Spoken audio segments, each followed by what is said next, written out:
നമസ്കാരം. Sreenarayana Guru open university first semester MA political science ക്ലാസ്സുകളിലേക്ക് സ്വാഗതം. State and politics in India എന്ന പേപ്പറിലെ ബ്ലോക്ക് 3യിലെ ഫസ്റ്റ് യൂണിറ്റ് ആണ് നമ്മൾ ഡിസ്കസ് ചെയ്യുന്നത്. Features of Indian federalism and constitutional provisions എന്നാണ് ഈ ഒരു യൂണിറ്റിന്റെ പേര്. അപ്പൊ ഇവിടെ നമ്മൾ എന്താണ് ഫെഡറലിസം, അതിൽ തന്നെ ഇന്ത്യൻ ഫെഡറലിസത്തിന്റെ ഫീച്ചേഴ്സ് എന്തൊക്കെയാണ്, അതുപോലെ തന്നെ അതിന്റെ കോൺസ്റ്റിറ്റ്യൂഷണൽ പ്രൊവിഷൻസ് എന്തൊക്കെയാണെന്നുള്ള കാര്യങ്ങളാണ് നമ്മൾ ഈ ഒരു യൂണിറ്റിൽ ഡിസ്കസ് ചെയ്യുന്നത്. ഓക്കെ, സോ നമുക്ക് നോക്കാം എന്താണ് ഫെഡറലിസം. ഫെഡറലിസം എന്നതുകൊണ്ട് ഉദ്ദേശിക്കുന്നത് സ്റ്റേറ്റിനും സെന്ററിനും ഇടയിൽ വ്യക്തമായിട്ടുള്ള അധികാര വിഭജനമുള്ളതും അതുപോലെ തന്നെ രാഷ്ട്രത്തിന്റെ തലവൻ പ്രസിഡന്റ് രാഷ്ട്ര തലവനുമായിട്ടുള്ള ഒരു സിസ്റ്റം, അതിനെയാണ് നമ്മൾ ഫെഡറലിസം എന്നതുകൊണ്ട് അർത്ഥമാക്കുന്നത്. ഫെഡറൽ ഭരണകൂടം എന്ന് പറയുമ്പോൾ ഈ അധികാര വകുപ്പ് അത് അധികാരത്തിന്റെ അടിസ്ഥാനത്തിൽ കേന്ദ്രത്തെയും സംസ്ഥാനങ്ങളെയും കൃത്യമായി വിഭജിക്കുകയും അവർക്കിടയിൽ കൃത്യമായിട്ടുള്ള ഒരു അധികാര വിഭജനം ഉണ്ടായിരിക്കുകയൊക്കെ ചെയ്യുന്ന ഒരു അവസ്ഥ. അപ്പോൾ നമുക്ക് ഫെഡറലിസത്തിന്റെ ഒരു നിർവചനമായിട്ട് ഇങ്ങനെ പറയാം: രാഷ്ട്രത്തിലെ അധികാര വകുപ്പ് രണ്ട് തലം അല്ലെങ്കിൽ അതിലധികം തലങ്ങളിൽ വിഭജിച്ച് പ്രവർത്തിക്കുന്ന ഭരണകൂട സംവിധാനമാണ് ഫെഡറലിസം എന്ന് നമുക്കതിനൊരു നിർവചനം പറയാനായിട്ട് സാധിക്കും. അപ്പൊ നമുക്കറിയാം, അമേരിക്ക, കാനഡ, അതുപോലെ ഓസ്ട്രേലിയ ഇങ്ങനെയുള്ള സ്റ്റേറ്റ്സ് ഒക്കെ പൂർണ്ണമായിട്ടും ഒരു ഫെഡറൽ സിസ്റ്റമാണ് ഫോളോ ചെയ്യുന്നത്. അമേരിക്കയിലൊക്കെ നോക്കിയാൽ USA എന്ന ഒരു യുണൈറ്റഡ് സ്റ്റേറ്റ്സ് ഓഫ് അമേരിക്ക എന്ന് വെച്ചാൽ 50ഓളം സ്റ്റേറ്റുകളുടെ ഒരു കൂട്ടായ്മയാണ് അമേരിക്ക എന്ന് പറയുന്നത്, USA എന്ന് പറയുന്നത്. അപ്പൊ ഇതിൽ ഓരോ സ്റ്റേറ്റിനും വളരെ സ്വതന്ത്രമായിട്ടുള്ള, തീർത്തും സ്വതന്ത്രമായ ഒരു അധികാര കേന്ദ്രമുണ്ട്. സ്വന്തമായിട്ടൊരു ഭരണഘടനയും അതുപോലെ സ്വന്തമായിട്ടുള്ള ഭരണ സംവിധാനങ്ങൾ ഓരോ സ്റ്റേറ്റിനും ഉണ്ട്. എന്നാൽ നമുക്കറിയാം, ഇന്ത്യയെ സംബന്ധിച്ചിടത്തോളം 100% നമുക്ക് ഈ ഒരു തലത്തിലല്ല. സ്റ്റേറ്റിന് സെൻട്രലിനേക്കാൾ അധികാരം കുറവാണ്, അല്ലെ? കേന്ദ്രത്തിനാണ് അധികാരം കൂടുതൽ. അപ്പൊ കേന്ദ്രത്തിന് കൂടുതൽ അധികാരമുള്ള ഒരു ക്വാസി ഫെഡറൽ സിസ്റ്റമാണ് ഇന്ത്യയിൽ നിലനിൽക്കുന്നത് എന്ന് അറിഞ്ഞിരിക്കുക. അപ്പൊ ഇന്ത്യയിൽ കേന്ദ്ര സർക്കാരിനാണ് കൂടുതൽ അധികാരമുള്ളത്. അങ്ങനെയുള്ള ഭരണ സിസ്റ്റത്തെ നമുക്ക് ക്വാസി ഫെഡറൽ എന്ന് പറയാൻ പറ്റും. എന്ന് വെച്ചാൽ അർദ്ധമാണ്, അല്ലെ? അർദ്ധ ഫെഡറൽ സിസ്റ്റമാണ്. 100% ഫെഡറലിസം ഇവിടെ ഉണ്ടെന്ന് നമുക്ക് പറയാൻ പറ്റില്ല. ഓക്കെ, നമുക്കിനി ഇന്ത്യൻ ഫെഡറലിസത്തിന്റെ ഫീച്ചേഴ്സ് എന്തൊക്കെയാണെന്ന് നോക്കാം. ഒന്നാമത്തെ ഫീച്ചർ ഭരണഘടനാപരമായിട്ടുള്ള ഫെഡറൽ ഘടന, federal structure with a unitary bias. അതാണ് നമുക്ക് ഒന്നാമത്തെ ഫീച്ചർ ആയിട്ട് പറയാൻ പറ്റുന്നത്. ഇന്ത്യൻ ഫെഡറലിസം എന്ന് പറയുന്നത്, ഇന്ത്യൻ ഫെഡറൽ സംവിധാനം എന്ന് പറയുന്നത് ശക്തമായിട്ടുള്ള ഒരു കേന്ദ്ര ഭരണത്തിന് കീഴിലാണ്. അതായത് ആർട്ടിക്കിൾ 1 പ്രകാരം India, that is Bharat, shall be A union of States എന്നാണ് ഇന്ത്യക്ക് വ്യാഖ്യാനം നൽകുന്നത്. യൂണിയൻ ഓഫ് സ്റ്റേറ്റ്സ് ആണ് ഇന്ത്യ എന്ന് പറയുന്നത്. പക്ഷെ അമേരിക്കയിലേതുപോലെ സ്വതന്ത്രമായിട്ടുള്ള ഓരോ സ്റ്റേറ്റിനും ഭരണഘടനയൊന്നും ഇന്ത്യയില്ല. അപ്പൊ കേരളത്തിന് ഒരു ഭരണഘടന, തമിഴ്നാടിന് മറ്റൊരു ഭരണഘടന, അങ്ങനെയില്ല. നമുക്ക് ഇന്ത്യ എന്നത് ഒരൊറ്റ എൻറ്റിറ്റിയും അതിൽ കേന്ദ്ര സർക്കാരിന് കൂടുതൽ അധികാരമുള്ളതും സംസ്ഥാന സർക്കാരുകൾക്ക് കമ്പാരിറ്റീവ്ലി അധികാരം കുറവുമായിരിക്കും. ഇനി ഇന്ത്യൻ ഫെഡറലിസത്തിന്റെ മറ്റൊരു ഫീച്ചർ അല്ലെങ്കിൽ സ്വഭാവം എന്ന് പറയുന്നത് ഡിവിഷൻ ഓഫ് പവർ ആണ്. ഇത് നമ്മുടെ ഭരണഘടനയിലെ 7th ഷെഡ്യൂൾ പ്രകാരം അധികാരത്തിന് കൃത്യമായിട്ടുള്ള വിഭജനം പറഞ്ഞിട്ടുണ്ട്. 3 പട്ടികകളിലായിട്ടാണ് ഇന്ത്യയുടെ അധികാരം വിഭജിച്ചിരിക്കുന്നത്, പവേഴ്സ് വിഭജിച്ചിരിക്കുന്നത്: union list, state list and concurrent list. Okay, അപ്പൊ യൂണിയൻ ലിസ്റ്റ് എന്ന് പറയുന്നത്, യൂണിയൻ ലിസ്റ്റിൽ 100 വിഷയങ്ങളാണ്, സബ്ജക്ട്സ് ആണ് ഈ യൂണിയൻ ലിസ്റ്റിൽ ഉള്ളത്. അതായത് കേന്ദ്ര സർക്കാരിന് നിയമനിർമ്മാണ അധികാരമുള്ള 100 വിഷയങ്ങളെയാണ് യൂണിയൻ ലിസ്റ്റിൽ ഏർപ്പെടുത്തിയിരിക്കുന്നത്. അതായത് റെയിൽവേയും അതുപോലെ പ്രതിരോധം, ഇങ്ങനെയുള്ള വളരെ പ്രധാനപ്പെട്ട തന്ത്രപ്രധാനമായിട്ടുള്ള മർമ്മപ്രധാനമായിട്ടുള്ള വകുപ്പുകളെയാണ് നമ്മൾ ഈ ഒരു യൂണിയൻ ലിസ്റ്റിൽ ഉൾപ്പെടുത്തിയിരിക്കുന്നത്. ദെൻ സ്റ്റേറ്റ് ലിസ്റ്റ് ആണ്. സ്റ്റേറ്റ് ലിസ്റ്റിൽ 61 സബ്ജക്ട്സ് ആണ് ഉള്ളത്. സംസ്ഥാന സർക്കാരുകൾക്ക് പൂർണ്ണമായി നിയന്ത്രണം ഉള്ളതാണ് സ്റ്റേറ്റ് ലിസ്റ്റ് എന്ന് പറയുന്നത്. ഇനി കൺകറന്റ് ലിസ്റ്റ് ആണ് മറ്റൊന്ന്. കൺകറന്റ് ലിസ്റ്റ് എന്ന് പറയുന്നത് 52 വിഷയങ്ങളാണ് കൺകറന്റ് ലിസ്റ്റിൽ ഉള്ളത്. കേന്ദ്രത്തിനും സംസ്ഥാനത്തിനും ഒരുപോലെ തന്നെ നിർമ്മാണ അധികാരമുള്ള, വിദ്യാഭ്യാസം, ഫോറസ്റ്റ്, ഇങ്ങനെയൊക്കെയുള്ള ഡിപ്പാർട്ട്മെന്റ്സ് ആണ് ഇതിൽ വരുന്നത്. ഇനി നമ്മുടെ ഇന്ത്യൻ ഫെഡറലിസത്തിന്റെ മറ്റൊരു ഫീച്ചർ ഒരു സ്ട്രോങ് സെൻട്രൽ ഗവൺമെന്റ് ആണ്. നമ്മൾ നേരത്തെ പറഞ്ഞു കഴിഞ്ഞു, ശക്തിയേറിയ ഒരു കേന്ദ്ര ഗവൺമെന്റ് ഉണ്ടായിരിക്കും. ഇത് അമേരിക്കയിലേതുപോലെയുള്ള ഒരു സിസ്റ്റം അല്ല.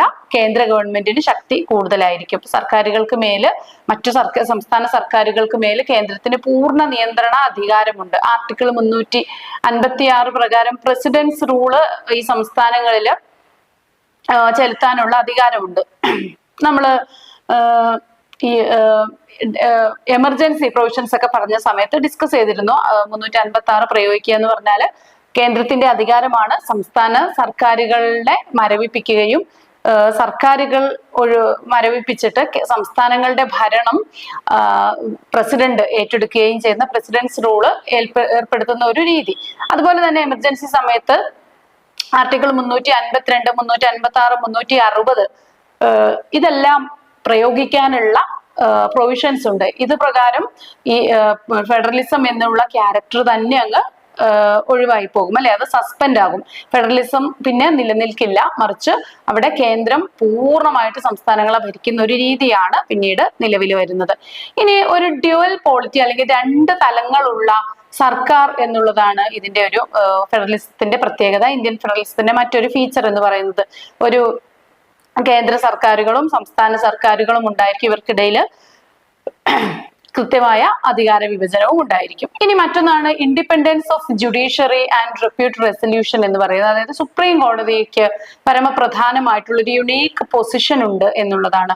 ആർട്ടിക്കിൾ 131 പ്രകാരം സുപ്രീം കോടതിക്ക് കേന്ദ്രവും സംസ്ഥാനവും തമ്മിലുള്ള തർക്കങ്ങൾ പരിഹരിക്കാനുള്ള അധികാരം നൽകുന്നുണ്ട്. അതുപോലെ ഭരണഘടനയെ വ്യാഖ്യാനിക്കുക എന്നത് സുപ്രീം കോടതിയുടെ ചുമതലയാണ്. അത് സുപ്രീം കോടതിയുടെ അധികാരമാണ്, അല്ലെ?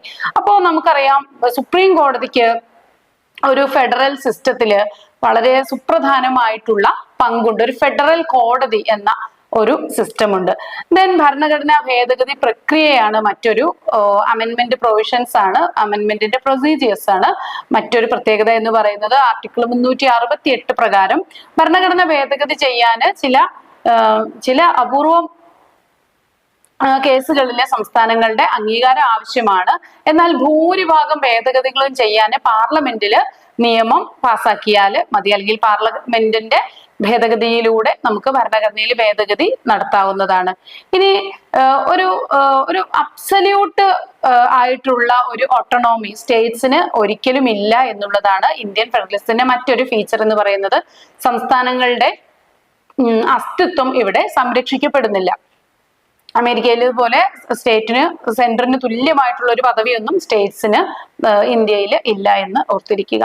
ഇനി ആർട്ടിക്കിൾ 3 പ്രകാരം പാർലമെന്റിന് ഒരു പുതിയ സംസ്ഥാനം രൂപീകരിക്കാനും അതുപോലെ നിലവിലെ സംസ്ഥാനങ്ങൾ കൂട്ടിച്ചേർക്കാനും ഒക്കെ റൂൾ ഉണ്ട്, അല്ലെ? റൈറ്റ് ഉണ്ട്, അല്ലെ? അപ്പൊ അത് സംസ്ഥാന സർക്കാരിനേക്കാളും കേന്ദ്രത്തിനുള്ള ഒരു സുപ്രമസിയാണ് കാണിക്കുന്നത്. ഒരു പാർലമെന്റിന് വേണമെങ്കിൽ ഒരു പുതിയ സംസ്ഥാനം രൂപീകരിക്കാം, അല്ലെങ്കിൽ നിലവിലുള്ള ഒരു സംസ്ഥാനത്തെ മറ്റൊരു സംസ്ഥാനവുമായിട്ട് കൂട്ടിയോജിപ്പിക്കാം. നമുക്കറിയാം 2000 3 പുതിയ ഇന്ത്യൻ സംസ്ഥാനങ്ങൾ നിലവിൽ വന്നു, അല്ലെ? ജാർഖണ്ഡ്, ഛത്തീസ്ഗഡ്, ഉത്തരാഖണ്ഡ്, ഇങ്ങനെ അന്ന് ഉത്തരാഞ്ചലായിരുന്നു. അപ്പൊ ഈ 3 സംസ്ഥാനങ്ങള് നിലവിൽ വന്നു. അപ്പൊ എങ്ങനെയാണ് ഇത്? ഒരു പാർലമെന്റിന്റെ ഒരു പ്രത്യേക നിയമം പാസ്സാക്കുക വഴി പുതുതായിട്ട് രൂപീകരിക്കുകയാണ് ചെയ്യുന്നത്. അപ്പോൾ നിലവിലുള്ള സംസ്ഥാനം മധ്യപ്രദേശിൽ നിന്നും ഒക്കെ ഓരോ പീസ് എടുത്തിട്ടാണ് ഈ 3 പുതിയ സംസ്ഥാനങ്ങൾ അവിടെ രൂപീകരിക്കപ്പെട്ടത്. യുപിയിൽ നിന്നും ഒക്കെ എടുത്തിട്ടാണ് രൂപീകരിക്കുന്നത്. അപ്പൊ എന്താ നമ്മൾ ഇതിൽ നിന്ന് മനസ്സിലാക്കേണ്ടത്? ഇത് സൂപ്രമസി അപ്പോ തീർച്ചയായിട്ടും കേന്ദ്ര സർക്കാരിന് തന്നെ ആണ് എന്നുള്ളതാണ് ഇതിൽ നിന്ന് മനസ്സിലാക്കാൻ. ഇനി ഇന്ത്യൻ ഫെഡറലിസത്തിന്റെ പ്രധാനപ്പെട്ട ചലഞ്ചസും അതുപോലെ തന്നെ വെല്ലുവിളികളാണ് നമ്മൾ ഇവിടെ നോക്കുന്നത്.